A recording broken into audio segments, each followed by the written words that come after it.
Have you ever watched a crowd laugh at someone who once led them into battle? That's what happened when a woman in a weathered wheelchair rolled into the town's Independence Day parade, only for 50 Marines to halt the celebration when they spotted a tattoo that changed everything. What began as mockery turned into stunned silence, and what followed reshaped the town's understanding of sacrifice, honor, and identity. Before we jump back in, tell us where you're tuning in from, and if this story touches you, make sure you're subscribed, because tomorrow I've saved something extra special for you. The sun had barely crested the hills of Marlow, a tight-knit town tucked into the rolling plains of southern Colorado. Every 4th of July, locals and visitors lined Main Street for a parade that was more tradition than event. Marching bands, cheerleaders, antique cars, and the town's few decorated veterans graced the route in a show of community pride. On that particular morning, the sky was a perfect blue, dotted with only a few lazy clouds, and the air carried the scent of kettle corn, hot dogs, and sun-warmed asphalt. Children clutched tiny flags and wore red, white, and blue face paint, while parents lounged in folding chairs, sipping iced teas and lemonades. It was festive, nostalgic, and familiar until she showed up. She rolled in slowly, guiding her own battered wheelchair, one tire creaking slightly with every rotation. She wore a plain white t-shirt and cargo pants, the hem of which was folded over the stumps of legs long gone. Her skin was tanned, her arms wiry with strength earned from effort most could never imagine. Silver hair tied into a simple bun, she looked around with a quiet confidence that few recognized as resilience. No one clapped when she arrived. No one saluted. In fact, whispers passed through the crowd like wind through grass. Someone near the front laughed and nudged his buddy. A teenager pointed and muttered something behind his phone's screen. A few others just stared, confused about who she was and why she had entered the route uninvited. She wasn't on the parade program. She didn't wear a uniform. She wasn't accompanied by handlers or family or a float, just her and her wheelchair. And the tattoo, half visible beneath the sleeve of her shirt, an aged, faded eagle wrapped in stars and numbers, inked into her left shoulder. At the end of the block, 50 U.S. Marines stood in crisp formation, ready to march as the final honor guard.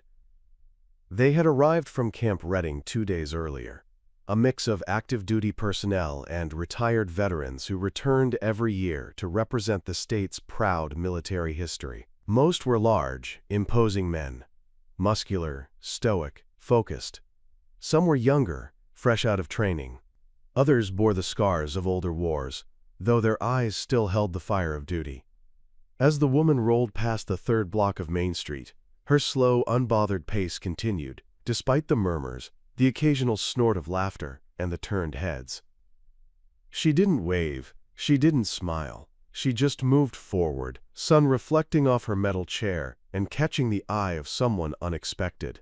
It was Sergeant Louis Tanner who first spotted it. He was mid-conversation with another Marine about parade protocol when he stopped speaking mid-sentence, eyes fixed on her shoulder. At first, he thought it was a mistake, a shared hallucination, or misplaced memory. But when she turned slightly to adjust her sleeve and push forward, his heart seemed to stall in his chest. He took 2 steps forward, his breath caught in his throat. The tattoo, the numbers. The eagle with wings arched in a specific, unmistakable way. His voice came out low but urgent. He whispered a name no one else recognized. Commander Rivas? A ripple went through the platoon like a silent earthquake. Faces turned. Breath hitched. One by one, the formation broke without orders. Boots thundered against the pavement. Dozens of eyes locked onto the woman in the wheelchair, and everything else, the bands, the floats, the crowd, faded into static. A child dropped his ice cream cone. A veteran in the crowd stood slowly, disbelief shadowing his features. The Marines surrounded her, not in confrontation, but in recognition, reverence, awe. That was the moment the laughter stopped. But before that happened, before her name was remembered, before the town gasped and news cameras rushed to adjust their lenses, before the mayor's eyes widened and the high school band's rhythm stuttered, before all of it, she had simply come to sit quietly and watch the parade. She hadn't expected a ceremony or even acknowledgement. She certainly hadn't predicted the ridicule. She knew what she looked like to people who didn't know her story. Just another disabled woman in a chair. Not a legend. Not a war hero. Not the only woman to ever command the 22nd Recon Battalion through 3 tours overseas, the last of which had ended with a mission gone wrong, a devastating explosion, and months of silence from military brass. Her name was Commander Elena Rivas, but no one in Marlow knew that yet. And that ignorance, that lapse of memory in a country that often forgot its warriors unless they came home in dress blues or in a box, was something she had accepted a long time ago. She hadn't come for attention. She hadn't come for recognition. She had come because this parade was part of her childhood. Her father had marched in it when she was 10. Her brothers had tossed candy from the fire truck when she was 12. She had stood by the curb in a white dress holding her mother's hand, dreaming of something greater than the borders of her town. And now, decades later, she came back as something greater, though few could see it, until the Marines did, and everything began to change. Long before the day she rolled down Main Street in that weathered wheelchair, Elena Rivas had been many things, but invisible was never one of them. Born and raised in the very town that would one day forget her, Elena grew up with the boldness of someone who had never learned to fear her own strength. As a child, she was known as the girl who climbed the old water tower on a dare, who outran the boys during recess, who taught herself how to fix her dad's truck when it refused to start during winter. Her father, Roberto, was a retired mechanic and a Vietnam veteran who rarely spoke about the war but always stood for the anthem. Her mother, Clarita, was a schoolteacher who filled their small home with books, music, and quiet discipline. Elena had 2 older brothers, both athletes, both golden boys of the town, but it was Elena who carried that fierce, untamed energy that set her apart. She was 17 when she first told her family she intended to enlist. Her father had frowned but nodded, knowing that arguing with her was like arguing with a rising tide. Her mother had cried for days, not out of disapproval but from fear that her only daughter would be swallowed whole by a world she couldn't protect her from. Still, when Elena signed her name and stepped onto the bus that would carry her to basic training, she didn't look back. She remembered the date vividly, June 3rd. The same date, the parade was always held in Marlow. While her town was tossing candy and waving flags, Elena was learning to fire an M4 in 100-degree heat, sweat pouring down her back, instructors barking in her ear. And she loved it. From the beginning, she stood out, not just for her tenacity, which was legendary even among the toughest recruits, but for her ability to lead without arrogance, to command respect without raising her voice. By the time she was 25, Elena had risen to the rank of captain. By 31, she was one of the few women in Marine history to lead a reconnaissance battalion. She didn't demand special treatment. She earned every accolade through relentless grit, tactical brilliance, and an instinct for protecting the lives under her command. Her troops came from every walk of life. Young men from the Bronx, quiet boys from farm towns, even a few who had nearly washed out of the Corps until she got her hands on them. They followed her not because they had to, but because she made them believe in themselves and in something larger than orders. Then came the mission that changed everything. It was supposed to be a high-risk, low-visibility extraction, deep in a conflict zone the media never named. The kind of place where coordinates were always shifting, and allies were only allies until they weren't. Elena had led her team through worse, but that night the intelligence had been off. The village was a trap. Explosives buried beneath the sand, snipers concealed in the ruins. They lost 3 men in the first 7 minutes. Elena took shrapnel to both legs while pulling a wounded corporal behind a toppled wall. Even as her blood soaked the dust beneath her, she radioed commands with a calm that kept her team from spiraling. She directed air support. She coordinated the evacuation of the injured. She didn't pass out until the helicopter door closed behind her. Jai Das Man. Preparing and narrating this story took us a lot of time, so if you are enjoying it, subscribe to our channel. It means a lot to us. Now back to the story. The months that followed were brutal. Hospitals in Germany. Surgeries that failed, then succeeded, then failed again. When the dust settled, both of her legs were gone from mid-thigh. She was fitted for prosthetics she could barely tolerate. At first, the Corps promised her medals, a speech at Arlington, maybe even a book deal. But then came the silence. Quiet meetings in offices with too many flags. Gentle suggestions that it would be better for morale if her retirement remained private. There were whispers of mistakes made by those above her rank. Mistakes that her heroism had prevented from becoming headlines. Her commanding officers called it an honorable closure. Elena called it erasure, and so she disappeared. She bought a small house on the outskirts of Denver and lived alone with her dog Riley, a mutt she'd adopted from a rescue shelter the day she was discharged. She declined interviews, ignored reporters, and quietly donated her benefits to veterans' causes no one ever heard about. Her neighbors knew her only as Ms. Rivas, a quiet woman who gardened in the mornings and read on her porch at dusk. She didn't share war stories. She didn't hang medals on her walls. She carried the weight of her service in the lines of her face, in the strength of her arms, in the silence between words. But as the years passed, something inside her stirred. Not anger, not regret. Those were emotions she'd long outgrown, but something softer, something almost like longing. She began to wonder if she had made herself too invisible, if the world had moved on, not just from her, but from the values she had lived for: honor, service, loyalty. And then she saw a flyer. Marlowe's Independence Day Parade, the 75th anniversary. She hadn't been back to her hometown in decades, but something in her tightened at the thought of returning.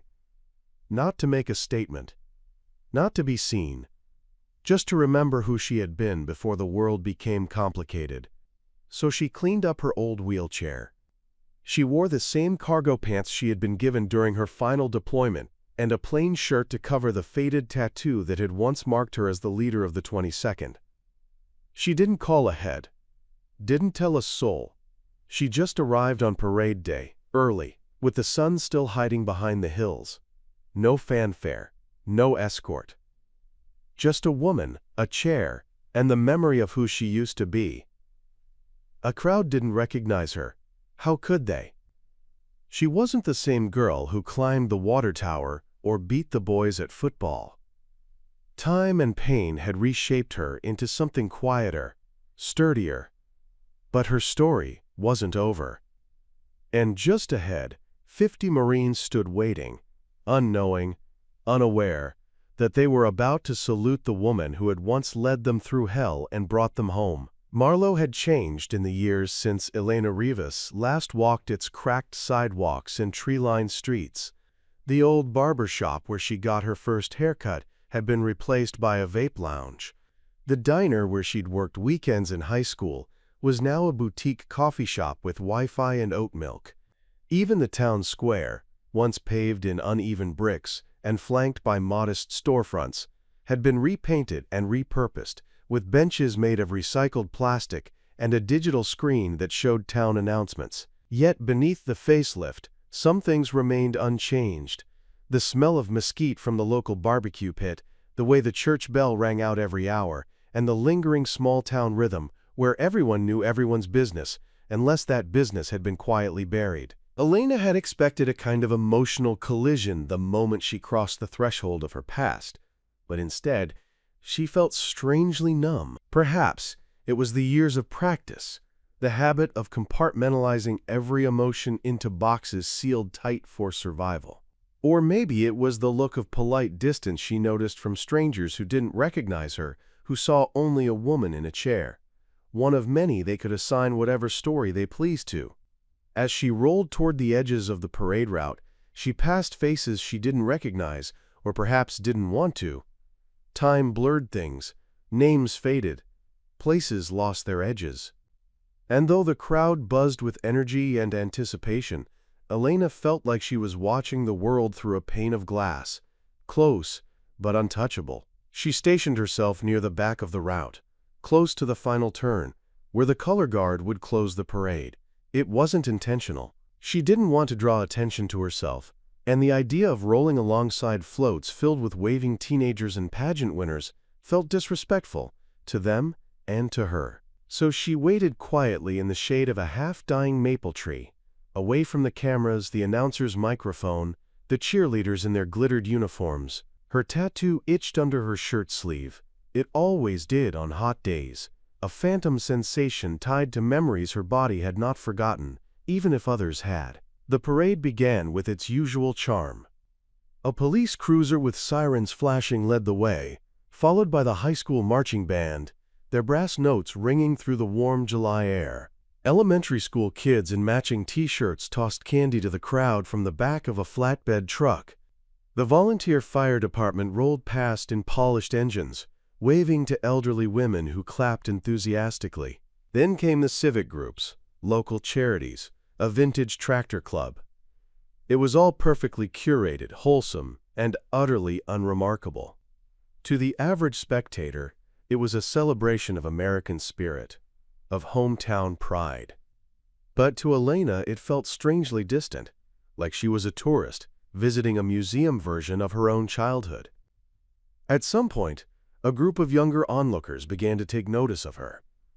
Teenagers mostly, a few kids still too young to censor themselves. They didn't recognize her, and why would they? All they saw was a woman in a chair, alone, not wearing any uniform or medals or parade badge. A few whispered. One pointed.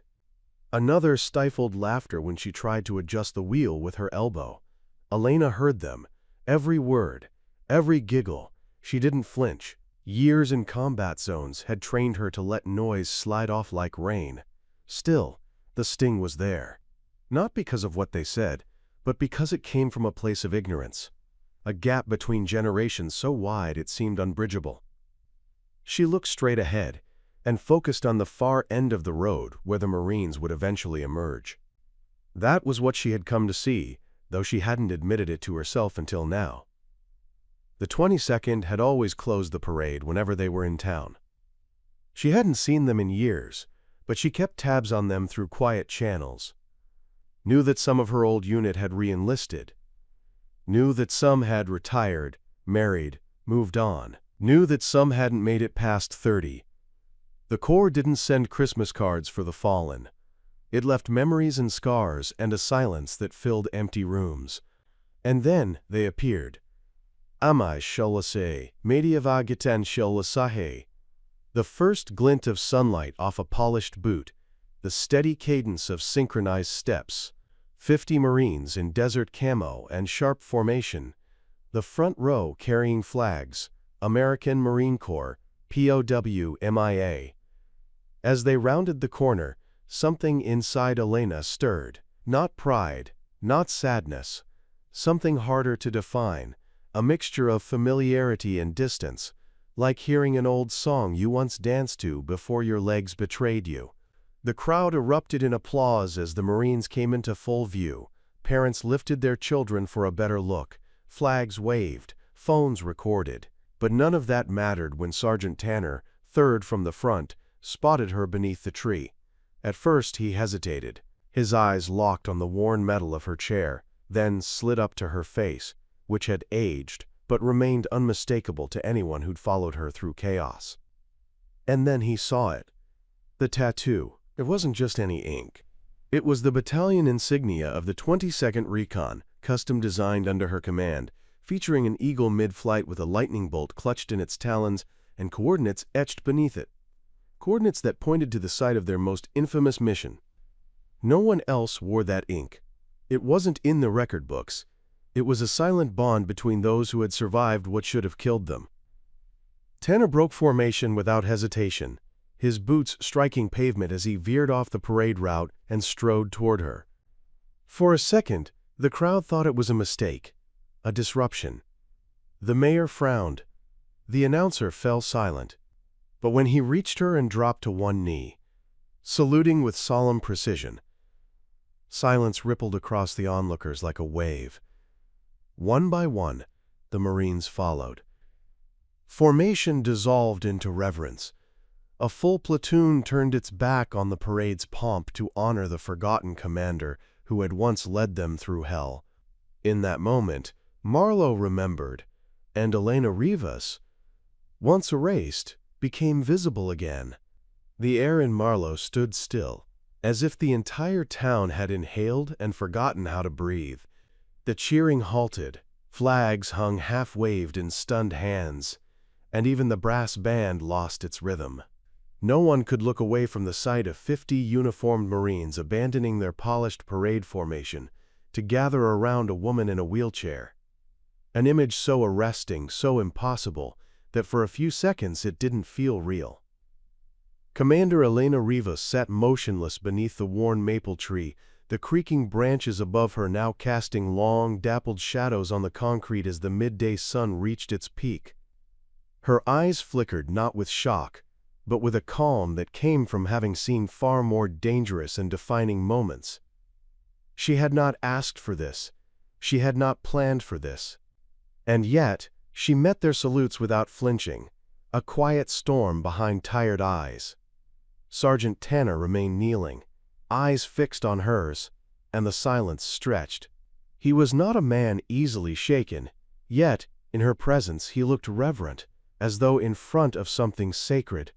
Behind him, the other Marines held their positions, not because of orders, but because of something far more binding: memory. For many of them, she had been the last voice they heard before walking into gunfire, the last steady figure in a collapsing world. Her leadership had not just saved lives, it had anchored them through the kind of darkness only soldiers understood. Now, as the townspeople stared in confusion, shame, and awe, that history came flooding into the present. Kangdais te Bidavgak, the mayor was the first civilian to act. A balding man in a pressed polo and khakis, he stepped down from the parade stand with a mixture of urgency and unease. His eyes darted toward the crowd, the news cameras, and then back to the growing circle of Marines around the wheelchair. He hadn't known she would be here. No one had.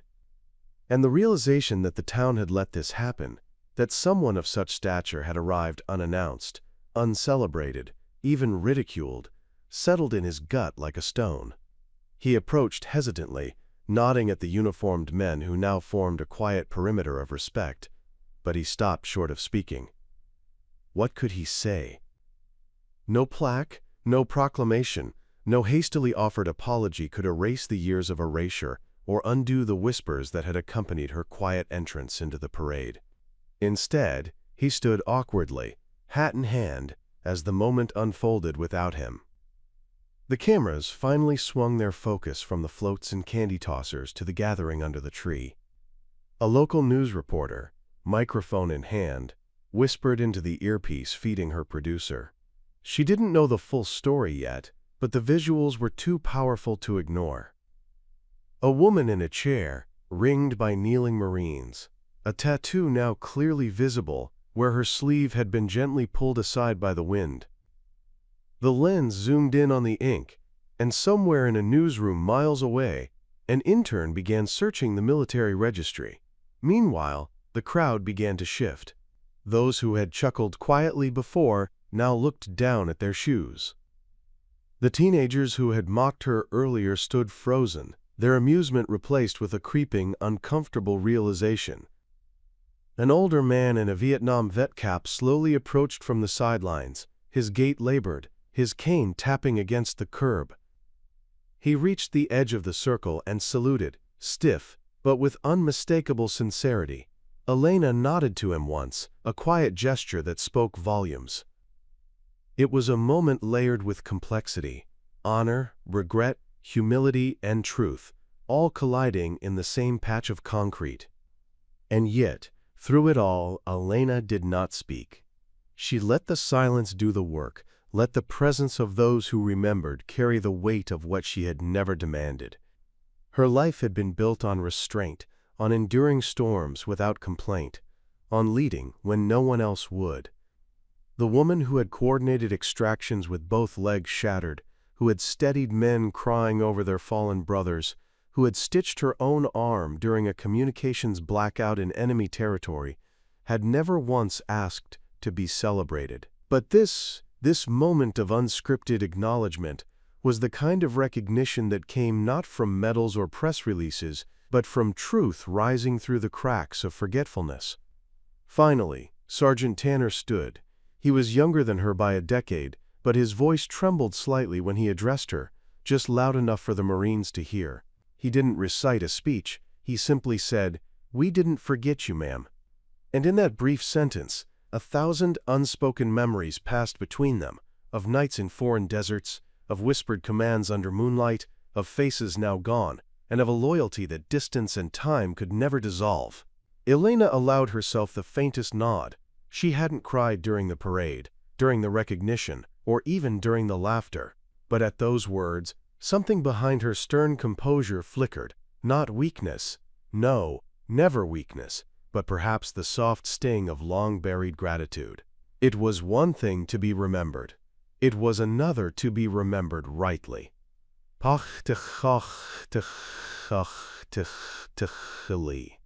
From the edges of the crowd, a ripple began.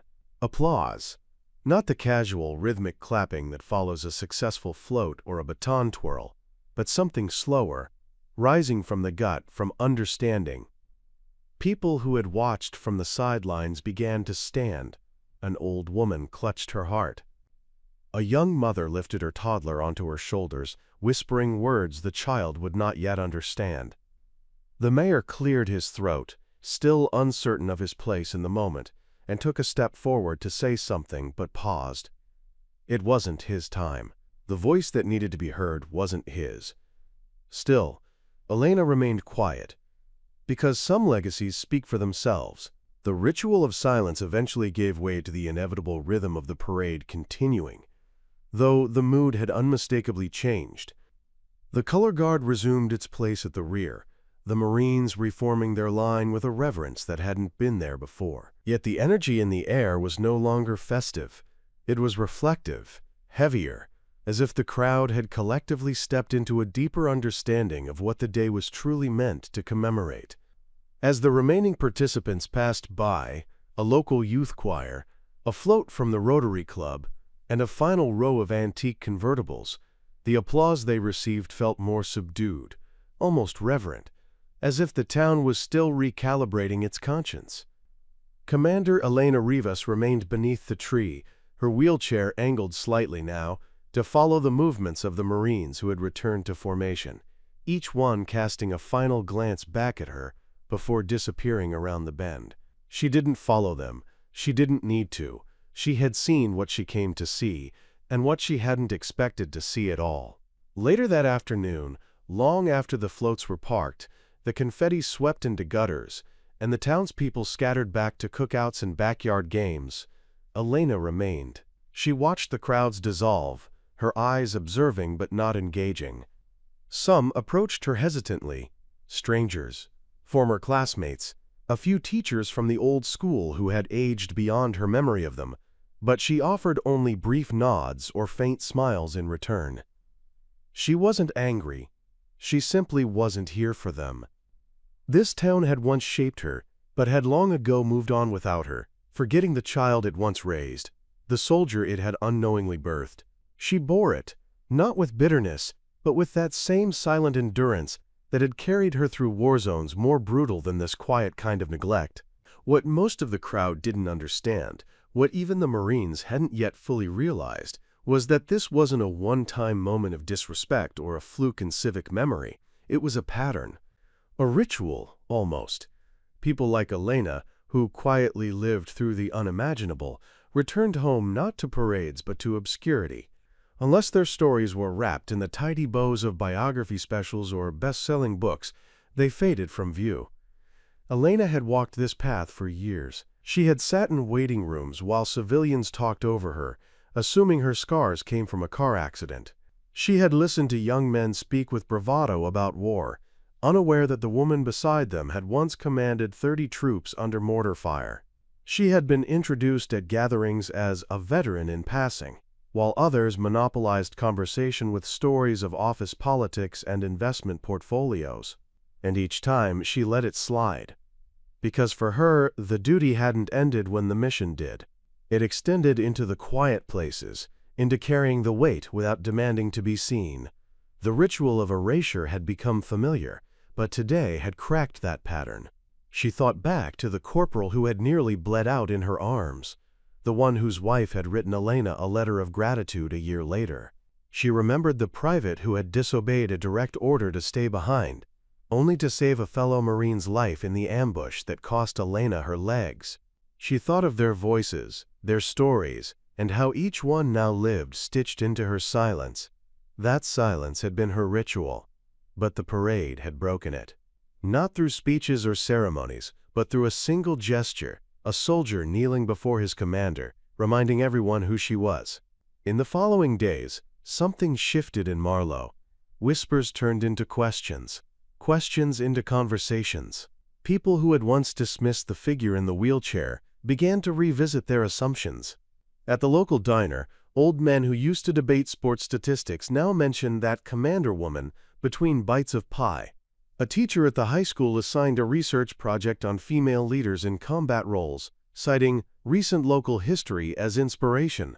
The mayor's office reached out, clumsily at first, with a voicemail filled with apologies and requests for a meeting. Elena didn't return the call. Not yet. The local newspaper ran a photo on its front page, black and white for dramatic effect, of the moment Sergeant Tanner saluted her. The caption read, "A commander remembered." The accompanying article, pieced together from Marine interviews and second-hand accounts, attempted to fill in the blanks of Elena's service. It was imperfect, incomplete, but it was something. And that was more than she had been given in years. Still, the town didn't fully understand. They celebrated the image, but they didn't yet grasp the ritual that had preceded it, the quiet, repetitive pattern of overlooking, minimizing, forgetting. That ritual had been broken once, but habits had deep roots, and one parade wouldn't undo them all. Elena didn't ask for follow-ups or honors. She returned to her modest life on the outskirts of Denver, just as before, but now something was different. An envelope arrived at her door a week later. No return address. Inside was a photograph. Her, in the chair, surrounded by the Marines, with a note scribbled on the back. "Ma'am, we're still following your lead. 22nd. That, more than any medal or podium, meant something. It meant the ritual had evolved. The pattern wasn't unbreakable. And maybe, just maybe, the world wasn't done listening yet. News of the parade moment began to ripple outward in ways Elena never anticipated. What started as a local headline grew legs when someone uploaded a short video clip to social media, 30 seconds of grainy footage that captured the exact moment Sergeant Tanner knelt before her and saluted. The camera shook slightly, the audio was muffled, but none of that mattered. The image of 50 Marines surrounding a woman in a wheelchair, their posture rigid with respect, struck a chord that algorithms couldn't ignore. Within hours, the video had thousands of views. By the next day, national outlets were requesting interviews. Anonymous posts on military forums speculated about her identity, some recalling a woman commander from the 22nd who had vanished after a catastrophic mission overseas. A few Marines quietly confirmed her name, and by the third day her story began taking shape in the public consciousness, not through a press conference, but through the voices of those who had served under her command. And then came the visit. It was late morning when Elena heard the familiar crunch of tires on gravel outside her home. She was pruning the rose bushes along her front porch, her sleeves rolled up and her gloves already smudged with earth. Riley, her aging mutt, perked up with a low bark. Not anxious, just alert. She glanced down the driveway and immediately recognized the posture of the man stepping out of the black SUV before she saw the insignia on his shoulder. Colonel James Holloway had aged since she'd last seen him, but there was no mistaking that square jaw or the clipped efficiency with which he moved. He'd once been her direct superior, technically, and now he was here, uninvited but clearly not unannounced, with a small team in tow. No press, no cameras, just uniforms and silence. No approached without the usual parade of rank and protocol, though Elena noticed the subtle positioning of the others around him. They weren't bodyguards, they were witnesses, observers. Someone had sent them not just to greet her but to assess. To see what had become of the woman the Corps had quietly ushered out years ago, the one they thought would disappear without causing trouble. Elena stood calmly, brushing dirt from her gloves, offering no smile, no salutation. She didn't move to welcome them. This was her house, her space. If they wanted to speak, they'd do so on her terms. Colonel Holloway, to his credit, didn't begin with excuses. He didn't mention the silence that had followed her injury, the bureaucratic reshuffling, the public relations directives that had kept her name out of press releases. Instead, he offered a single sentence. "They never stopped talking about you." It wasn't a compliment. It wasn't even clear whether it was meant to be reassuring, but it was honest, and Elena could work with honesty. She said nothing in return, only motioned toward the porch with a tilt of her head, a wordless signal that they could sit if they needed to. He took the offer. The others remained near the vehicle, respectful of the invisible line they dared not cross. For nearly an hour they spoke, not about medals, or interviews, or redemption, but about the 22nd, about names Elena hadn't heard in years, graves visited, lives rebuilt, men who had become fathers, teachers, mentors, because of what she taught them in the field. Holloway relayed these stories not as a favor, but as a form of atonement. He spoke of a Corporal Knox, who credited her with saving his life twice in the same day, of a Staff Sergeant Ruiz, who had founded a support network for amputee veterans, inspired by what she endured in silence. He told her that the tattoo, her tattoo, had become an unspoken badge among a close-knit circle of former Marines, some of whom had inked it themselves after returning home, a silent tribute to the woman who had led them when everything else fell apart. And then he told her about the young lieutenant. Her name was Maya Chen, 29 years old, newly promoted and commanding a unit that was, by all accounts, outperforming its peers in discipline and morale. When asked what inspired her leadership style, Chen had pointed to the viral video of the parade. She'd never met Elena, hadn't even known her name until the video surfaced. But seeing the way those 50 men responded, the way they broke rank without hesitation for someone they clearly revered, it had reshaped Chen's view of what it meant to command. That video had become required viewing in her unit's onboarding process. That was why Holloway had come. Not to apologize, not to mend the past, but because he'd seen something in the aftermath of the parade that couldn't be ignored. A shift, a ripple. Elena's legacy, long buried under silence and forgotten briefings, had re-emerged not through official decree, but through testimony. Through stories passed from Marine to Marine, through a parade that went off script. He asked, carefully, whether she would consider returning in some form, not as a recruiter, not as a spokesperson, but as a witness, a presence, someone who could sit in a room with young officers and tell them what the textbooks didn't cover. Elena didn't answer right away.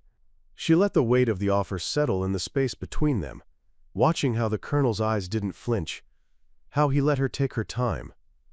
She didn't owe him anything, but she owed something to the people still walking the path she once did. Eventually she nodded. Not a commitment, but a door left open, and just like that, the ritual began to shift again. The pattern that had once erased her now began to rewrite itself. Not with parades or salutes, but with the quiet arrival of a new witness. Someone who saw the truth, recognized the ritual for what it was, and began to hold space for a new story to be told. The recognition came not in the form of medals or plaques, but in a single moment that unfolded with quiet force one evening 6 weeks after the parade. Elena was invited, gently, with no pressure, to attend a leadership symposium hosted at Fort Delaney, a sprawling training facility on the edge of Colorado.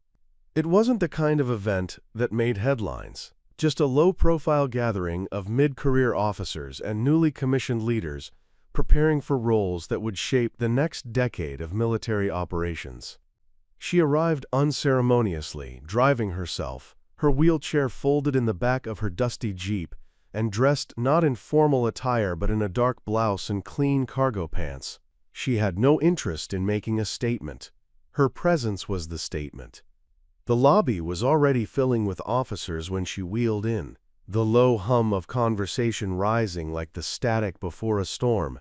She signed in at the registration table, where a young sergeant, no older than 24, glanced at the name, then did a double-take, his eyes widening as realization struck. Without saying a word, he stood and saluted. Elena returned a crisp nod, not out of protocol but out of respect, for the moment, for the young man, for the space they were now both entering. Inside the auditorium, the lights dimmed as the keynote speaker, a retired general known for his books and television appearances, took the stage to offer his usual blend of insight and sanitized anecdotes. Elena listened, attentive but detached. She had heard it all before, the way stories were often told to inspire without confronting the harder truths. It wasn't until the moderator announced an impromptu panel of guest speakers that something shifted. Colonel Holloway stepped onto the stage first, followed by 2 captains and a lieutenant, each representing different service backgrounds. The audience applauded lightly. Then the moderator's voice took on a different tone, one signaling a break in the routine. We'd like to introduce someone many of you know by reputation, but few have had the honor of meeting. Please welcome Commander Elena Rivas. The applause didn't erupt immediately. It started hesitantly, confused, as if the room needed a moment to compute the name, to link it to the now famous footage they had all seen but never contextualized. But once she emerged from the side entrance and began wheeling toward the stage, the recognition was instant. The officers who had served under her, scattered through the crowd, rose to their feet. Then others followed. Within seconds, the entire room was standing. Not out of obligation, not from orders, but from instinct, the collective recognition of someone whose story had shaped theirs even from afar. Elena took her place on stage, without acknowledging the ovation, letting it wash over her without letting it sink in. She didn't crave this. She didn't resent it. She simply accepted it. The moderator offered her the microphone, but she shook her head. Instead, she leaned forward and spoke clearly, her voice calm, steady, carrying without effort. She began with a memory, not of war or violence, but of a quiet night during deployment when she sat with her team under a moonless sky, sharing stories of home. She described the feeling of being more alive in that moment than in any victory parade, because in that moment there were no ranks, no politics, no agendas, just people clinging to what made them human. From there she spoke not about strategy or medals, but about choices, the choice to listen before speaking, the choice to stand firm when recognition isn't guaranteed, the choice to lead when no one is watching. She didn't reference her injury, her dismissal, or the years of silence. She didn't need to. The audience knew. That knowledge hung in the air like a second presence, unspoken but undeniable. Her words carried weight because they weren't coded in bitterness or self-pity. They were rooted in a truth that everyone in that room had brushed against but rarely voiced. That leadership isn't about visibility. It's about presence, integrity, and service beyond reward. When she finished, the applause didn't roar. It came like a wave, soft at first, then swelling, not for show but out of something deeper. Respect earned not through image, but through character. After the panel, officers lined up to speak with her, not to flatter, but to thank her. Some offered stories of how her command had impacted them personally. Others spoke of decisions they had made in her spirit. One young woman, no more than 23, approached last. Her voice trembled as she admitted that she had nearly left the Corps 2 months earlier, feeling unseen, undervalued. Then she had seen the video, heard about the tattoo. watched how a woman in a chair made 50 men break rank not with defiance but with devotion. And it reminded her why she joined in the first place. That was the moment. The recognition wasn't a trophy or a title. It was a 23-year-old woman deciding to stay and lead. It was a ripple in the ritual. A crack in the pattern that once erased stories like Elena's. And though Elena said nothing in reply beyond a thank you, she felt something settle in her chest. Not pride. Not relief. Just confirmation that her presence still mattered, not because of what she had endured, but because of what it helped others remember in themselves. That night, long after the crowd had thinned and the lights dimmed, Elena returned to her jeep under a quiet sky. Before getting in, she looked up. No stars, just cloud cover, heavy and close.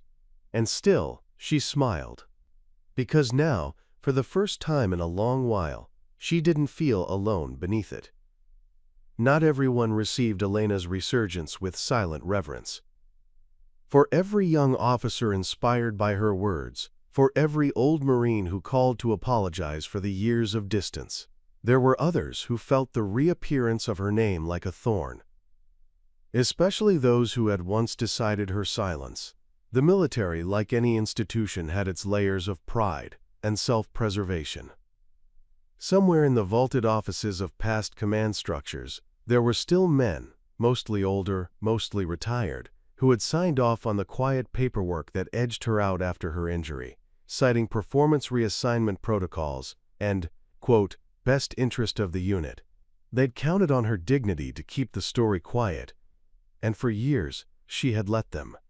But now, without meaning to, without stepping in front of a camera or calling a single press conference, she had become visible again.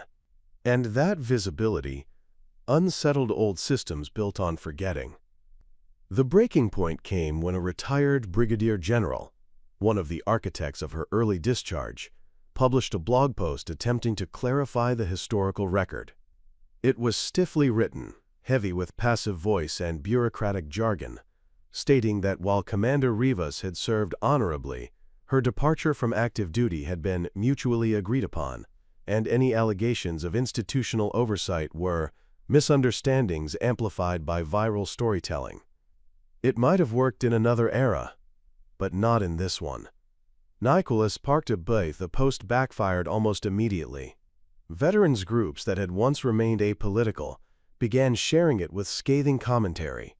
Soldiers who had served under Elena filled the comment sections with memories, not opinions, concrete, detailed stories that dismantled the general's narrative with surgical precision. One Marine recalled how Elena had stabilized 3 wounded men under open fire while waiting 6 hours for extraction. Another recounted her refusal to leave her post even after the first IED shattered her tibia. These weren't social media outbursts. They were living history, rising from the deep to correct the record. And with each post, each thread, the general's narrative eroded like sand underwater. Then came the escalation. A national defense podcast, known for its blunt interviews and investigative reach, invited Elena for a conversation. She declined. Not because she was afraid, but because she knew the difference between spotlight and service. But the host, a former intelligence officer with a reputation for persistence, ran the segment anyway, this time featuring interviews with her former team. They didn't need her voice to tell the truth. They had their own. The episode aired on a Tuesday morning, and by Wednesday, major outlets were requesting follow-ups.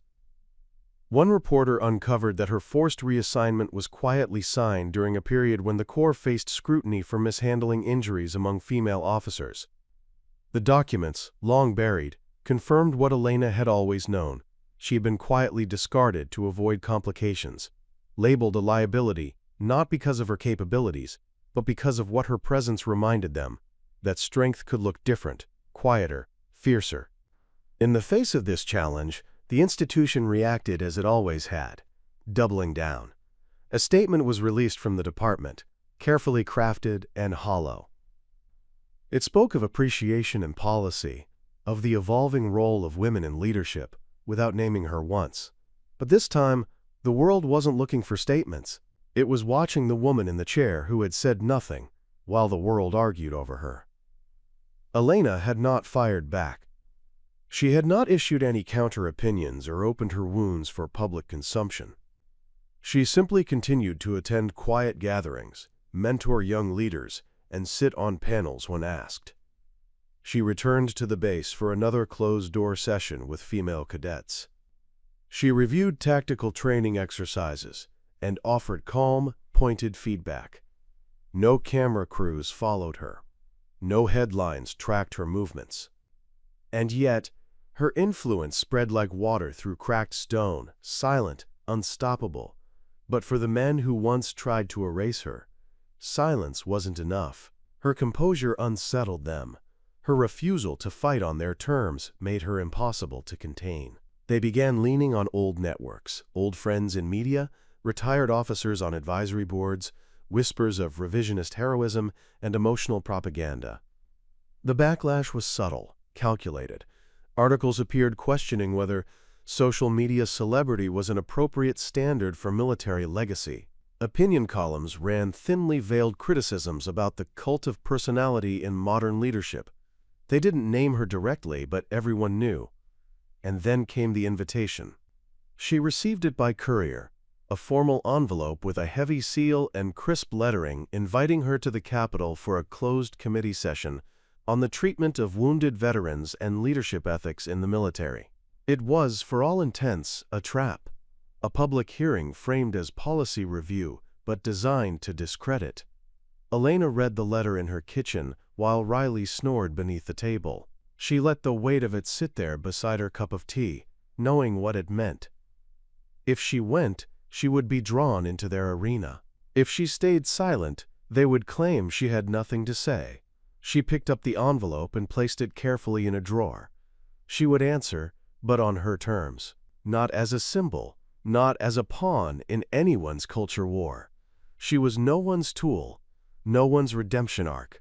The truth was not a spotlight. It was a steady drumbeat that never lost rhythm. The confrontation had begun, not with shouts, but with a calm refusal to vanish. Elena knew exactly when the moment arrived to step forward, not when the pressure mounted or the cameras pointed, but when the stakes rose from being about her to something much larger. For all the years she had carried her silence, she had done so as a shield, a way to protect the purity of what she'd lived through from the politics and noise that so often twisted heroism into spectacle. But now, after watching younger officers stand up in her name, after witnessing the quiet insurrection of truth that pulsed beneath the surface of every distorted article and bureaucratic dismissal, she understood what had to be done. Her story had ceased to be hers alone. It had become a thread in the fabric of a much wider reality, one that needed light. So, on a Wednesday morning in late October, Elena wheeled into the marbled rotunda of the Capitol, not as a victim seeking vindication, but as a leader ready to demonstrate the depth of her character once more, this time not through silence, but through presence. The committee hearing room was a theater of suits and flags, microphones arranged like chess pieces, and cameras perched in the back rows, lenses fixed with anticipation. Some in the chamber looked surprised when she entered. Perhaps they'd expected an advocate, a lawyer, someone to speak on her behalf. But Elena had come alone. She wore a charcoal blazer over a muted blouse, the edges of her old command pin just visible on her lapel. Her movements were composed, practiced not for effect but from years of necessity. She didn't scan the room to see who was watching. She already knew who had shown up, and who hadn't. She waited quietly while the committee chair fumbled through an opening statement about valor and duty, words that rang hollow as they stumbled awkwardly toward the real reason for the gathering. When they finally called her name, she moved to the designated seat in front of the microphone, adjusted her chair with a slight mechanical hiss, and leaned forward. She didn't read from notes. She didn't recite prepared remarks. She simply began with a memory, her voice calm, deliberate, unshaken. She told them about the desert, the night sky burning orange with incoming fire, and the men who had screamed out in the dark, some calling for mothers, some for medics, some for God. She described crawling with a shredded leg to stabilize a bleeding corporal when her radio had gone dead, of watching her own blood mix with his and realizing in that moment not fear but clarity, that her purpose was not survival but steadiness. She spoke of the hours that followed, of rationing morphine and water while smoke drifted through the air, of hearing helicopters approach like a promise whispered across sand.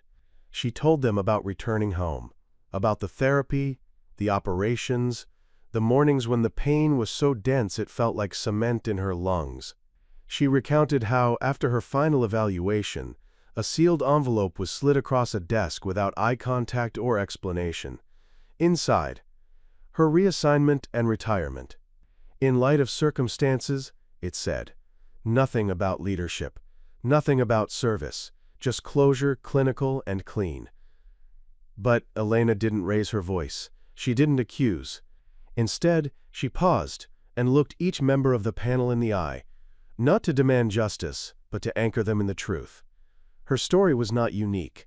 It was one version of a pattern. A ritual. Women who served, who bled, who commanded under fire, were too often erased in the retelling. Not because of malice, but because their presence complicated old narratives. Their excellence challenged outdated comfort. And so the pattern was maintained, not with loud denials, but with quiet omissions. Then she did something no one expected. She reached into her jacket pocket and pulled out a small stack of letters, worn, folded, some barely legible. They were from Marines, from medics, from the families of men who never made it home. She read snippets from them, letting their words paint the picture no policy could frame. She told my husband to run left, and he lived. I never saw anyone bleed and still command like that. I followed her voice in the dark, because it was the only one that didn't tremble. Each line landed not as accusation, but as testament. When she finished, she didn't ask for acknowledgement. She didn't ask for changes to policy or retroactive praise. She ended with a single sentence. I did my job. Then I was erased, not by enemies, but by discomfort. Then she turned off her microphone, folded her hands, and waited. The silence in the chamber was absolute. Not a cough, not a shuffle, not even a rustle of paper. Some of the members looked down. Others looked straight ahead, but their faces betrayed the impact.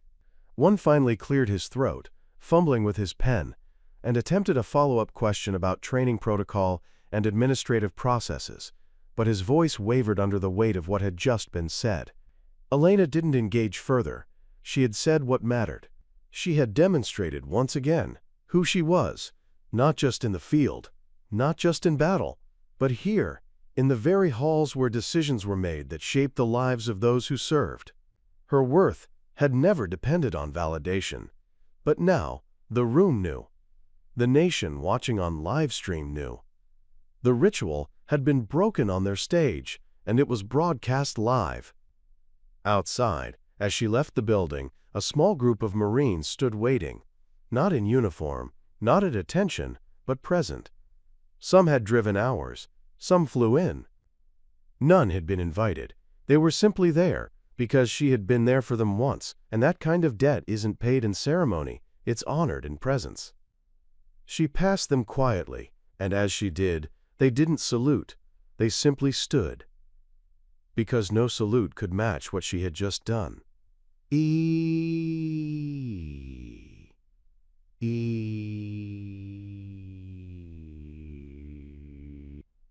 The impact of that hearing echoed far beyond the marble walls where Elena had spoken.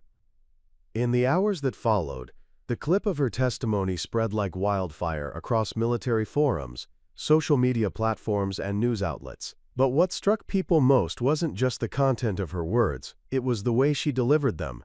There was no anger, no theatrical pause designed to elicit applause, no emotional manipulation. Instead, it was truth told plainly and steadily, like a tide that had waited too long to be heard. Viewers watched and re-watched her final sentence.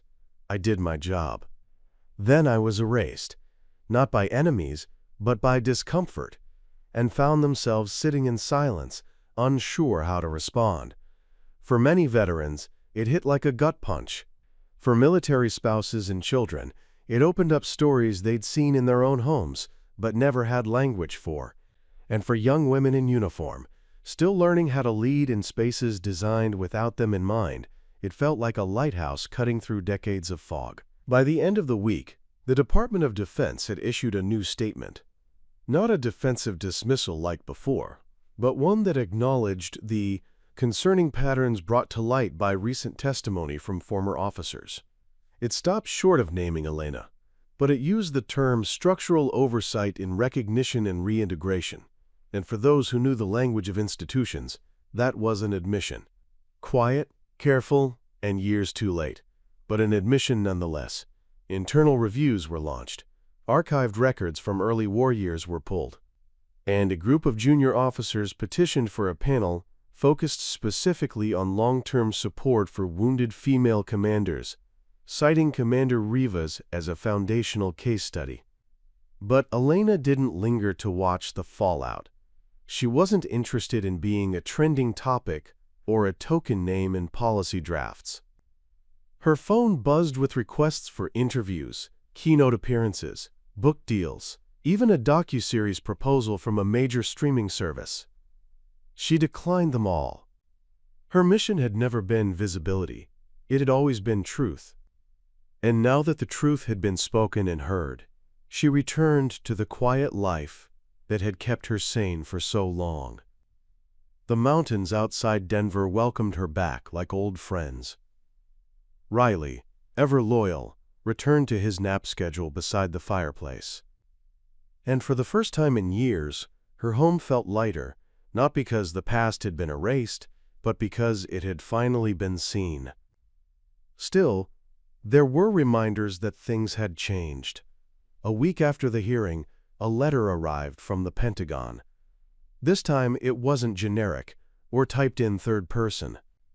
It was handwritten from a current four-star general she had never met, who acknowledged the way Elena's story had shifted the internal dialogue among top brass. He didn't make excuses for what had happened.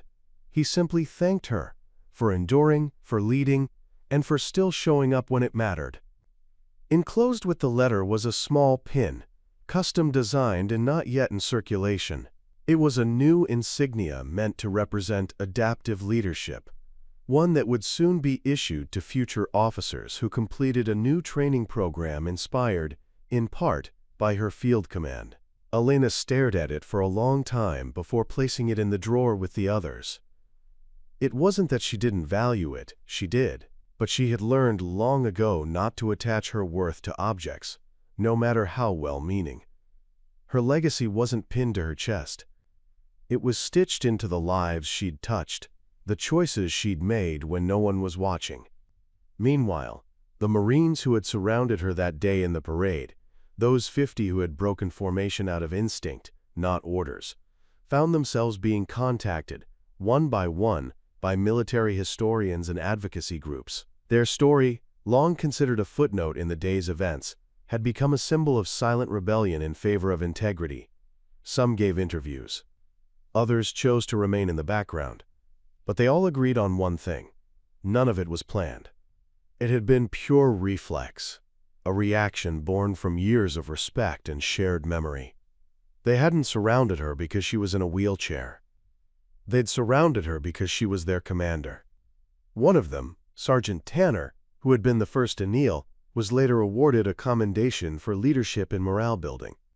When asked during his review how that moment came about, he simply replied, "I didn't see a woman in a chair. I saw the reason I made it home." His statement made its way into training slides at Camp Pendleton. Without Elena's knowledge, her story was now part of orientation lectures, not as an anomaly, but as a case study in quiet strength, ethical leadership, and the power of presence. Eventually, the mayor of Marlow, who had been conspicuously absent during the parade incident, reached out to Elena with a public apology and an invitation to be honored at the next town celebration. This time, it wouldn't be a parade. It would be a dedication ceremony to rename the local community center in her honor. She considered the offer for a long time. And then she wrote back, not with a yes or a no, but with a suggestion. Don't name it after me. Name it after all the ones who weren't seen. Call it the Quiet Valor Center. That's what this was never about. Me. It was always about them. The town agreed. And that spring, beneath a new bronze plaque engraved with the name Quiet Valor, a new tradition was born, one that began not with a trumpet or a speech, but with a moment of silence. And in that silence, for the first time, Elena's truth, and the truth of so many others, was not just heard, but honored. In the months that followed the hearing and the quiet dedication of the Quiet Valor Center, Elena's life did not return to normal, because normal had never really existed for her. Not before the injury, not after the discharge, and not even now. What emerged instead was a new rhythm, one grounded in acceptance and purpose, untethered from institutional approval. The silence that used to haunt her had shifted in tone. It was no longer the heavy kind, the one that followed betrayal and injustice. Now it was the kind of silence that settles after a storm, the kind that allows space for reflection, for growth, for peace. Word of the community center's name spread slowly through veteran support circles, then picked up momentum among military families and advocacy groups. Soon, the phrase "quiet valor" became shorthand for stories like Elena's, narratives of courage that had gone unrecognized, not because they lacked merit, but because they didn't fit neatly into the scripts of glory and conquest that so often dominated national memory. One afternoon, a small bus from a nearby high school pulled into the gravel lot outside the center. The students inside were part of a new civic leadership program, and their teacher, a retired Air Force mechanic, had made it a point to include the site in their curriculum. Elena, who had never officially agreed to act as a docent, found herself greeting the group after a volunteer called in sick. She hadn't planned on speaking, hadn't prepared anything formal, but when the students entered the building and their eyes fell on the gallery wall filled with handwritten letters from former service members, none of them famous, all of them brave, Elena saw the curiosity in their faces. So she began to talk, not in the way one gives a lecture, but in the way one shares a story. She told them about a time when leadership didn't come with recognition, about how courage often happened when no one was watching, and about how sometimes the hardest part of service wasn't what happened in war zones, but what came after. The students listened, leaning forward in their folding chairs, their phones forgotten in their laps. Afterward, a girl with a ponytail and paint-stained jeans asked if Elena ever got tired of telling her story. Elena paused before answering. She said no, not because the story didn't hurt, but because each time she told it, someone else found a piece of themselves inside it. That was the point. Legacy wasn't just about medals or headlines. It was about impact, measured not in applause, but in quiet awakenings. And that was beginning to happen everywhere. Across the country, other veterans, some who had been quietly discharged, others who had simply slipped through the cracks, began sharing their experiences more openly. Inspired by Elena's hearing and the groundswell of support that followed, they formed a collective called the Silent Ranks, a volunteer-led archive of untold stories from across all branches of service. The group held storytelling nights, supported new policy efforts, and even created a mentorship network for veterans re-entering civilian life. Elena, though not a founder, was considered the quiet spine of the movement. She declined all titles, but offered her time freely, appearing at informal gatherings, reading submissions, and guiding the organization's ethos. As spring ripened into summer, changes began to take root at the policy level too. A legislative bill drafted months earlier, with the help of younger officers who'd served under Elena, moved out of committee and into a full vote. It passed with bipartisan support. The bill, called the Command Integrity and Transition Equity Act, ensured transparent documentation for all injured officers, mandated counseling reviews by independent medical boards, and created retroactive review opportunities for those who had been discharged under unclear or contested conditions. While Elena's name was never in the bill's language, those who read the origin notes knew who had lit the spark. For her, though, the victory wasn't in the language of legislation. It was in the letters she continued to receive. One came from a woman in Michigan who had been honorably discharged after sustaining a spinal injury, who had gone on to work in youth rehabilitation, and said she finally felt proud of her service again after hearing Elena's words. Another came from a man in Georgia who said he'd been ashamed to talk about the way he was let go after 30 years, until he saw someone like her face a microphone and speak with no trace of bitterness. These were her medals now, words written in shaking pens, in ballpoint ink, in late-night emails from kitchen tables and hospital beds, and quiet front porches. Her home, once a place of retreat, became something more like a sanctuary. Neighbors began stopping by not to ask questions, but just to say they were proud. A local sculptor gifted her a hand-carved bench with the words "You were seen" etched into the wood. Children left folded paper stars on her mailbox, sometimes with crayon messages tucked inside. "Thank you for being brave. My dad says you're a real hero. I want to be strong like you." And Elena, who once feared being forgotten, now lived every day as evidence that the truth had taken root in places she never expected. Not all days were easy. The pain from her injury flared during stormy weather, and the bureaucratic machine still lagged when it came to real change. But those setbacks no longer crushed her spirit. They were part of the rhythm now, part of the cost. She had endured far worse in silence.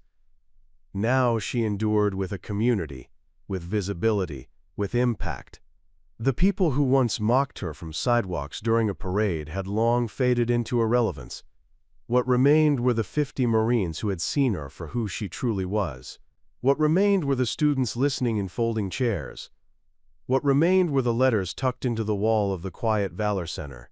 And what remained most of all was the knowledge that truth, once spoken, never truly dies. It ripples, it echoes, and it changes the world in ways none of them had dared hope for. Years later, Elena would sit quietly on the porch of her modest mountain home, the breeze stirring the pine trees as the sun lowered behind the peaks, and she would think about how strange legacy really was, how it didn't arrive in a single moment of recognition, but bloomed slowly, sometimes invisibly, growing out of pain, truth, and resilience, until one day it stood tall in places you never expected. Her hands, marked by time and service, rested calmly on the arms of her chair. Her body still carried the scars, the damage done by war, and the weight of years spent unacknowledged, but her spirit, once worn thin by silence, had become something unbreakable. In the years since the hearing, since the community center, and the legislation, and the countless lives she'd touched without fanfare, Elena had watched something remarkable take shape, a quiet revolution of remembrance and respect, not in the sense of monuments or parades, but in everyday moments when truth spoke louder than spectacle. The quiet Valor Center had grown into a national model. Dozens of similar community spaces had opened across the country, each one rooted in the same principle Elena had stood for, that some of the most extraordinary acts of service happen without cameras, without medals, without applause. Schools visited regularly, often choosing to spend time not just looking at artifacts or photos, but sitting down to write their own letters, letters to veterans, to family members, to themselves. These letters became part of a growing archive, a living testament to voices that had once gone unheard. Elena still visited occasionally, often unannounced, always entering through the side door and slipping into the back of the room while someone else, usually a young vet or a volunteer, shared their story. No one introduced her with fanfare anymore. They didn't need to. Everyone there knew who she was. Her presence wasn't ceremonial, it was foundational. Beyond the walls of those centers, a deeper shift had begun in the culture of service itself. Military academies introduced modules on ethical leadership that included real-world case studies, many of which drew directly from Elena's experience. New officers, trained to understand not just tactics but compassion and institutional accountability, graduated with a different sense of duty, one that recognized the value of each person beyond their immediate function. Policy changes had taken hold at higher levels too. Medical discharge procedures were now more transparent, requiring third-party oversight and post-separation follow-ups. The pattern of quiet removal that had once defined Elena's own journey was no longer tolerated. Review boards formed from both senior officers and civilians ensured that no one slipped through the cracks without a voice. And those who did now had places, real places, to tell their stories. One day, Elena received a package in the mail with no return address. Inside was a photograph from decades ago, one she hadn't seen in years. It showed her standing with her unit, pre-injury, before the long march into the unforgiving hills of Kandahar. She was younger then, her posture sharp, her eyes fierce but calm. Tucked inside the envelope was a single note that read, "We told our kids about you. Now they tell theirs." That, more than any medal or interview, made her smile in that quiet way of hers. The kind of smile that didn't reach for joy, but acknowledged something deeper. A steady knowing that she had done exactly what she was meant to do. Young Marines still came to find her, though not for autographs or sound bites. They came with questions, with burdens, with the kind of stories they couldn't share with commanding officers or therapists. And Elena would listen, always listen, offering few words but deep attention. That, she believed, was the rarest form of leadership. To witness someone fully, without judgment, and leave them stronger than when you found them. She never spoke much about the parade anymore. That moment, once the flashpoint, had become just one chapter in a much longer story. What had mattered more was everything that came after. How the mockery had been drowned out by honor, how a tattoo had become a symbol of loyalty, and how 50 Marines, acting on instinct, had sparked a movement that would ripple across generations. She also knew that the arc of her legacy had reached beyond even those circles. At a women's college in New England, an English professor included her story in a course called Narratives of Courage. In a city council in Arizona, a debate over veteran housing reform had cited her case as precedent. In a quiet suburb in Oregon, a young girl wrote an essay titled, "What Strength Looks Like," entirely based on Commander Elena Rivas.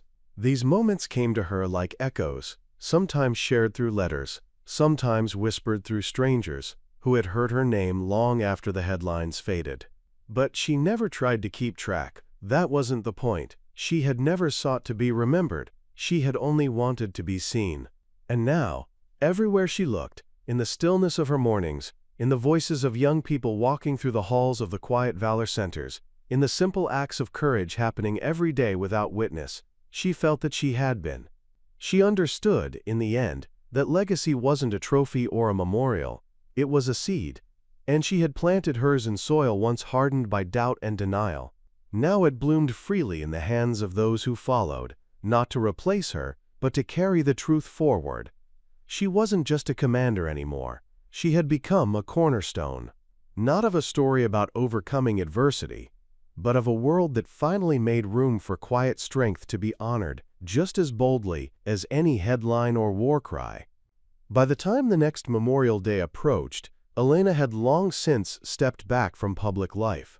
She still responded to letters when she could, and she occasionally made appearances at small gatherings of veterans or student leadership programs, but for the most part she lived quietly, tucked away in the peaceful ridges of the Colorado foothills. Her days were filled with a kind of simplicity that she had once thought impossible after active duty. Planting herbs in her garden, taking slow walks along forest trails with Riley, and reading the books she had never had time for when she wore a uniform. But as the holiday neared, something began to shift in the air, not a sense of personal anticipation, but a growing awareness that others were preparing something without her input. She noticed it first when she received an invitation from the National Archives, requesting her attendance at a commemorative exhibit titled Unsung Commanders, Leadership in the Shadows. The exhibit featured a full installation dedicated to her career, her hearing, and the subsequent reform movement that had stemmed from her story. The curators explained that it was not a glorification, but a correction, an attempt to restore visibility to those who had led without being seen, who had sacrificed without ceremony. Elena declined the public invitation, but sent a personal letter of thanks. She had no desire to stand in a room filled with photographs of her past, not because she was ashamed, but because her peace was rooted in moving forward. But the invitations didn't stop. One came from a high school in Oklahoma, where the student body had voted to name their new ROTC wing after her. Another from a military hospital in Germany, where a new rehabilitation unit had adopted a mural quoting her testimony. "I did my job. Then I was erased, not by enemies, but by discomfort." The words, etched in steel and surrounded by portraits of service members in recovery, had become a mantra of validation for those who no longer needed to justify their pain. Elena read each note with quiet awe, not out of pride, but from a deep, almost stunned humility. It was as if a story she had once fought to suppress had taken on a life of its own, no longer hers to protect, but something that belonged to everyone it had touched. Then came a letter that was different from the others. It arrived by post, not email, written in careful script on heavy paper. The return address was from a Navy base in Florida. The writer introduced herself as Captain Nadine Liao, a young officer who had grown up in a household shaped by military life, but marked by silence. Her mother had served in Iraq and later left the service under similarly murky circumstances. "She always said she left for health reasons," the letter read, "but we knew there was more she never said. Then, last year we watched your testimony together. She cried. She never cries. That night she told us everything. And now I'm here, leading my own unit, with her story at my back. And yours." Elena read that letter 3 times. Then she folded it and placed it in a wooden box on the shelf above her desk, alongside the others she had deemed too important for public framing. That night, she sat on her porch long after the sun had set, the stars blinking above like soft pinpricks in the dark, and she thought about how far the ripple had spread. She didn't feel triumphant. She didn't feel finished. She simply felt present, a part of something larger than any one moment, any one parade, any one injustice. She felt like a living echo of everyone who had been told they weren't enough, who had been cast aside with polite phrases and silent exits, who had carried their service like a secret they weren't allowed to be proud of. She was their proof now, that silence doesn't last forever, and when truth finally speaks, it can move mountains. On Memorial Day itself, she woke early, not because she had anywhere to be, but because the rhythm of service never truly leaves the body.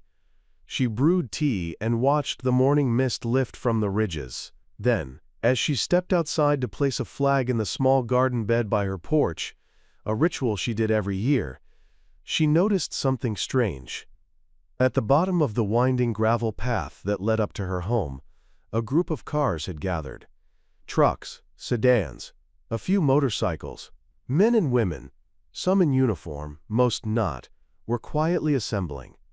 No signs, no music, no microphones. Just people arriving and standing still. At first, she thought it might be a coincidence. Then she recognized a familiar face. Sergeant Tanner, older now, but unmistakable. Beside him stood others from that day at the parade. Not all 50, but many. Some she hadn't seen in years. Some had driven across the country. Others had flown. None had contacted her in advance. Mara sur washu. They were just there. Mara sur washuhu. She didn't cry. She didn't wave. She simply watched as they stood in silence for several minutes. Then, as if by some unspoken command, they formed a semicircle and faced her home. Each one raised a hand to their chest, not in salute, but in a quiet gesture of presence, of acknowledgement. No one spoke. No one needed to. And after a few moments, one by one, they placed small stones at the base of her mailbox, stones inscribed with initials, service numbers, call signs, remembrances, testaments. Then they turned and walked back to their cars, leaving the path lined with tokens of everything she had meant to them and everything she had inspired them to become. Elena didn't follow them. She stood where she was, feeling the breeze against her face, her hand resting gently on the back of her wheelchair. She looked down at the stones and felt, for the first time, the full weight of what had been built, not from anger or defiance, but from quiet truth. This was not a tribute to one woman's suffering. This was a legacy of resilience, a statement made not in protest, but in peace.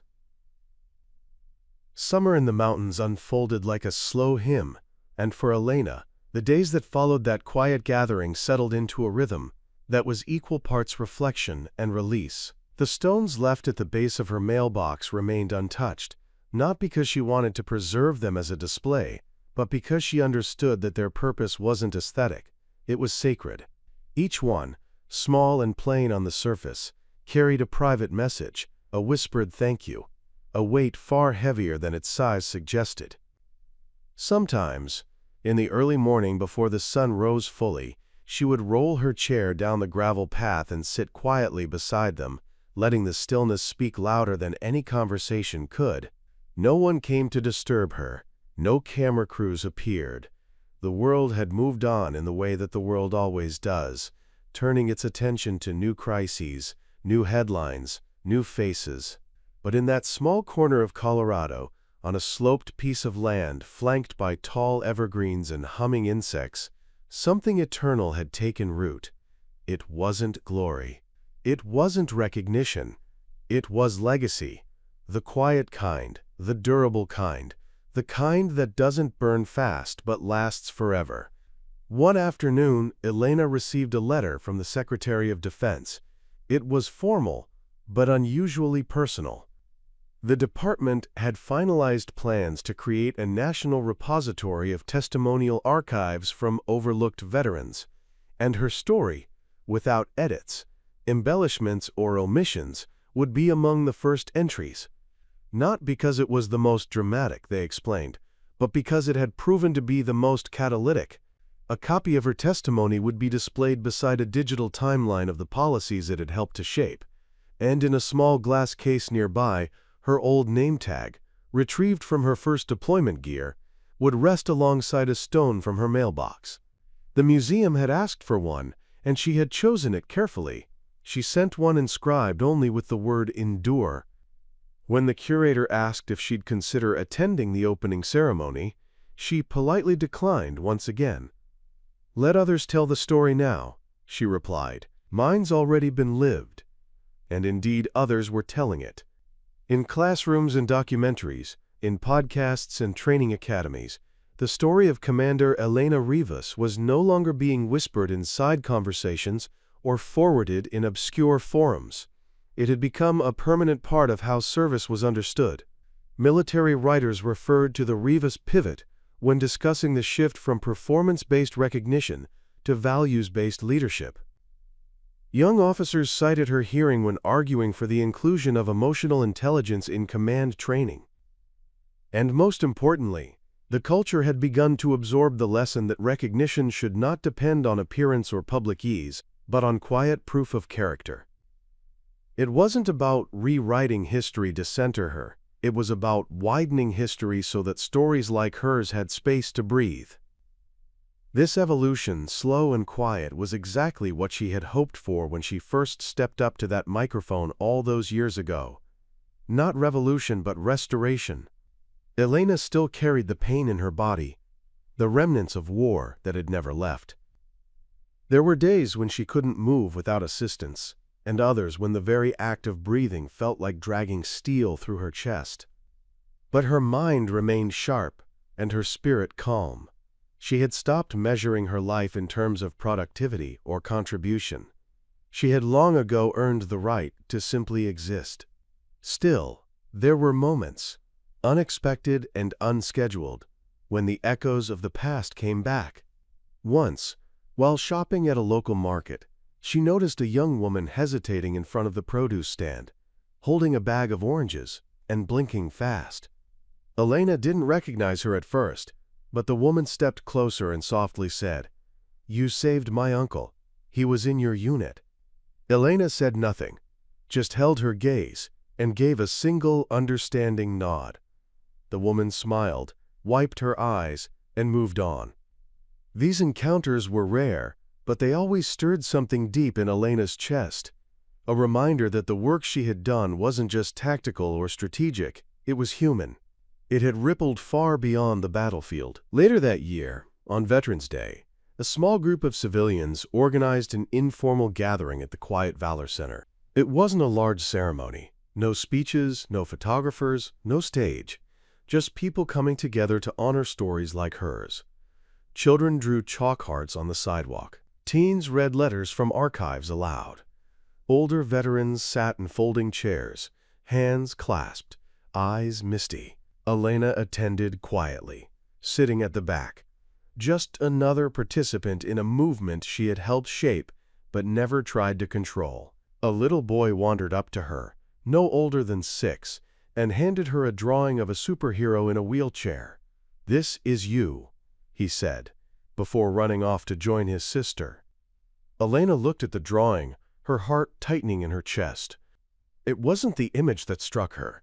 It was the fact that this child had created it without hesitation, without mockery, without the lens of shame. A new generation was growing up, understanding that strength looked different on different people, and that heroism didn't always walk, it sometimes rolled. Back home that evening, Elena placed the drawing next to her collection of letters. She didn't need a trophy case, didn't want one. What she had now was something far more powerful than symbols. She had proof. Proof that a life lived with integrity, even when invisible to the masses, can eventually rewrite the narrative. That truth spoken calmly can outlast the noise. That one woman's decision to speak, not in rage, but in remembrance, had changed the way an entire system saw itself. Her legacy wasn't a chapter, it was a mirror, one that reflected what service could mean when stripped of ego, politics, and performance. She sat back, her gaze drifting to the stars overhead. They had always comforted her, those distant lights that shone without expectation. She thought of the Marines who had gathered at the parade, of the way they'd instinctively stepped forward to surround her, not because they were told to, but because they remembered who she was. That memory had become a bridge, spanning years, reaching into hearts she would never meet. And that, more than anything, was what she had hoped for. Not fame, not redemption, but this, a world that finally remembered the right things. Autumn returned to the Colorado foothills with a kind of quiet majesty, brushing the trees with amber and gold, softening the edges of the mountain peaks with a haze of drifting leaves and cooler air. Elena moved slower now, not because she had to, but because she wanted to. Every movement felt like a meditation, every breath intentional. She had reached a stage of life where nothing needed to be rushed, where presence was not a condition of productivity, but a gift she gave to herself and to the world around her. The past, once a sharp and aching presence in her days, had settled into something gentler, still there, still powerful, but no longer clawing at her edges. Instead, it had woven itself into the very fabric of her being, a story she no longer carried like a burden, but wore like a second skin. It wasn't closure she had found. It was peace, the kind earned not through forgetting, but through transformation. One morning in late October, Elena received a phone call from a young Marine officer stationed at Quantico. The officer introduced herself as Lieutenant Reyes and explained that she was part of a new initiative inspired by the Quiet Valor movement. They had created a leadership curriculum focused on ethical command, post-traumatic reintegration, and servant-led culture building. Elena's name was threaded throughout the material, not just as an example, but as a compass point. "I wanted you to know," the lieutenant said quietly, "that we're teaching cadets that being tough doesn't mean being unbreakable. We're showing them your story and telling them, this is what strength looks like." Elena thanked her, voice soft, her chest heavy with that familiar blend of humility and disbelief that still surprised her all these years later. It had never stopped astounding her how far one honest testimony could travel, how deeply it could anchor itself in hearts that hadn't even been born when she took her first command. The weeks drifted by, and with them came more letters, fewer than in the early years, but no less meaningful. One came from a former Navy linguist who had once served in the Middle East and had left after an injury with no fanfare or formal goodbye. He had spent the next decade in silence, convinced that his service had meant nothing until he came across a video of Elena's hearing. "You reminded me," he wrote, "that the impact of what we do isn't always visible, but it's real. It lives in people, not in paperwork." Another came from a teenage girl in Kansas whose older sister had served and struggled with PTSD. She had chosen to write a school paper about Elena and had ended it with the line, "My sister is brave, like Commander Rivas, not because she's perfect, but because she kept showing up." Elena kept these messages tucked away in a cedar box by the window, beside Riley's collar, a smooth stone from the parade, and a folded American flag that had once been sent to her anonymously with a single line stitched into the hem, "You were never invisible to us." And then, on a crisp November morning, something unexpected arrived. A local delivery driver pulled up to her cabin, holding a plain box with no return address. Inside, carefully wrapped in canvas, was a sculpture, small, simple, powerful. It was a bronze rendering of a wheelchair, not broken, not tragic, but dignified and firm, with a pair of dog tags resting on the seat and a folded uniform draped over the armrest. At its base, a single phrase was etched in metal, "The commander we followed." There was no signature, no note, just that. Elena stared at it for a long time, the cold air from the open door brushing against her skin, the sculpture heavy in her lap. She didn't know who had made it, but she knew what it meant. It was more than tribute. It was acknowledgement. It was remembrance in its truest form, not designed to impress, only to endure. Later that day, as she sat on her porch beside the sculpture, a gentle snow began to fall. The first flakes of the season dusted the trees and rooftops, settling softly on the gravel path where the stones still lined the way like silent sentinels. The world around her seemed to pause, as if nature itself were exhaling, as if time had granted her this one perfect moment to take it all in. She closed her eyes and let the memory of everything wash over her, the battles fought, the voices raised, the days when she thought she would disappear without anyone ever knowing the truth. But they had known. In the end, they had known. Her Marines, her comrades, the strangers who had found themselves in her words. They had all seen her, not just for what she endured, but for who she was. She had been mocked, dismissed, overlooked. But she had also been remembered, honored, carried forward. And in that sacred balance of pain and purpose, she had built something far greater than vindication. She had built a legacy of quiet valor that would outlast her name, her rank, even her story. It would live on in the choices others made, the cadets who paused before judging, the officers who listened more than they spoke, the children who drew heroes with wheels instead of capes. It would live on in the understanding that heroism doesn't need a stage. It only needs truth. As the snow thickened and the mountains disappeared behind a curtain of white, Elena leaned back, her breath calm, her gaze steady. She didn't need a final act. She didn't need a last word. The story had already been told, in full, in silence, in echoes, and it would keep being told long after she was gone. This was not the end. This was the legacy. This was what it meant to be seen. Up next, you've got 2 more standout stories right on your screen. If this one hit the mark, you won't want to pass these up. Just click and check them out. And don't forget to subscribe and turn on the notification bell so you don't miss any upload from us.